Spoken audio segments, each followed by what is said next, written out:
Good day, everyone. Today we are going to be solving 2025 WAEC Math objective questions. So the question says the bearing of F from G is 64 degree.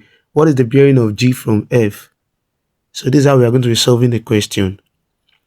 The solution to the question.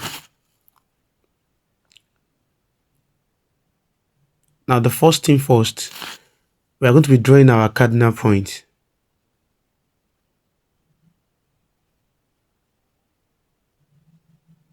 Then we are going to be labeling the cardinal points, writing our north and south, the east and the west pole. Since the bearing is 64 degree, so 64 degree will be between the north and the east pole. And you have to be realistic with your measurement since it is 64. So that means it will be a little bit greater than 45 degree. So this is the starting point. This is the bearing of F is from G. So we are going to be starting from G. Then you draw the point, you draw the bearing distance to another point F. This is the point F.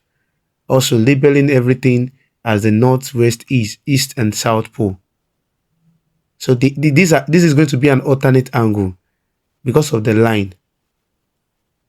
The west east pole are parallel to each other, so the line between them is alternate. So this is our point F. So let's calculate the bearing of G from F. The bearing is measured clockwise. We want to calculate the bearing of G from F now. So we are going to be starting from the north pole to D, to that bearing line. So from north to south is 180 degree if you measure it, because from north to east is 90 degree. From east to south is also 90 degree. That's 180.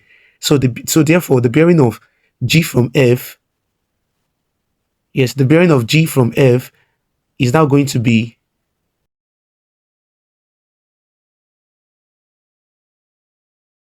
that's 180 plus that's 64, the initial 64.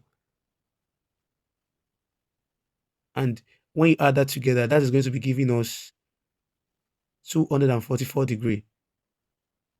And if you check our option, that is option C. So this is the first question in WAEC Mathematics Objective for this year, 2025.